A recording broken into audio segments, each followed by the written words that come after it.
Today, we dive into the tricky territory of life-work imbalance. It's a puzzle many of us struggle with, and it touches everything: our family, our job, and our inner peace. Welcome back to the Science of Balance. I'm your host, Fabrizio. With a PhD in chemistry and over 15 years in the corporate world, I founded ProHealthX Coaching, where I serve as an executive health coach. To be notified about my next episodes and help me grow in my podcast, please consider to hit the subscribe button. Thank you. Today, I would like to tell you about Sarah. She's up at sunrise, racing through the day with barely a moment for herself. After a long day, she comes home to cook, help her kids with homework, and collapse at 10 p.m. She's so busy with work and family that she forgets about her.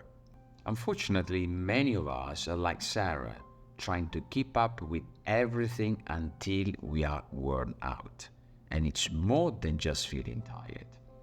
But let's pause and think about how this constant rush impacts our lives. In family life, being out of balance often means missed moments. Those little things that truly matter. It's the bedtime stories left unread, the family dinners skipped, the anniversaries clouded by work calls. Those lost moments can leave a void in our relationships, creating distance that are hard sometimes to bridge.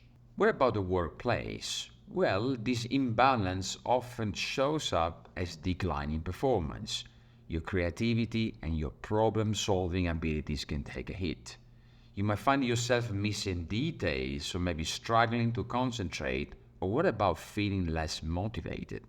This is just about sleeping standards. It's about losing a part of what makes your work fulfilling. And then there is happiness, that elusive golden line that we all chase. But you see, when life is a never-ending to-do list, happiness often takes a backseat. The joy in small things fades, replaced by a nagging sense of being always behind, always chasing. But what actually happens when we are always on the move? You see, our bodies release stress hormones like cortisol and adrenaline. These hormones are like your body's emergency responders. Let's imagine for a moment that you're crossing the street and a car speeds towards you. Your body reacts instantly, heart racing, senses sharpening, helping you to safety. It's a perfect reaction for real danger. This response is a masterpiece of evolution, designed to save your life in dangerous moments. But what if your body keeps reacting this way to everyday stress, like work deadlines or a packed schedule? Well, these hormones in small doses can be helpful, making you alert and ready for challenges. But when they are constantly on, they start causing problems, including anxiety, insomnia, heart issues, and more. It's like your body is bracing for a danger that never comes, leaving you mentally and physically drained. Unlike the clear and present danger of a speeding car, daily stressors are not direct life or death situations. When these hormones are constantly in the spotlight, they start playing like gangsters. And this constant state of red alert wears you down, both mentally and physically. In a sense, these hormones are like superheroes. In the right circumstances, they are lifesavers. But if they are always on duty, they can start causing more harm than good. It's therefore crucial to recognize where your body is in this high alert state and taking steps to calm down. That's where mindfulness, rest, and physical activity can signal your body that it is okay to relax and recover. Now, recognizing these signs of imbalance is the first step. And then what's next? Taking actions. Let's look at some strategies to bring back harmony and that can help reset your stress level and restore balance. Now, one of the first steps I would like to encourage you to look at is tracking your time. In other words, where does your time is spent on?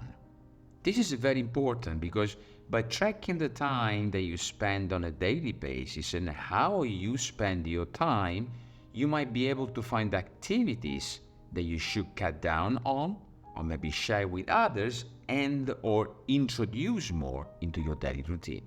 Another one is setting boundaries. In other words, decide for instance on your work hours and stick to them. It's like putting up a closed sign on your busy life. Another one is obviously mindfulness. Sometimes people think about mindfulness like very complex routines or very long routines, or that you need to be in a special position, a special place. But in reality, mindfulness can be as simple as spend just a few minutes each day to be present. It's like giving your mind a little vacation. Another one, which is obvious but also overlooked, is stay active. You see, stay active or stay physically active does not mean that you have to go and run a marathon or you need to spend hours and hours in the gym every single day and or week. Stay active can be as simple as taking a short walk. This can make a big difference because it will help you reset your stress level and engage in new activities with a fresh mind. So maybe next time that you are done for lunch, try to find those 10, 15, 20 minutes to walk your stress out. And then last but not least, get support. Do never underestimate the power of friends, family, and or coaching, because they can serve you as your personal cheering team. I would like to challenge you this week to try at least 2 of these steps by introducing them into your daily routine. Pick the activities that suit your schedule, the time, the length, and the type of activity, and see how they make you feel and what changes you notice. As we wrap up, I would like to leave you with this thought. Balance isn't about perfection. It's about finding a rhythm that lets you enjoy the dance of life with all its ups and downs.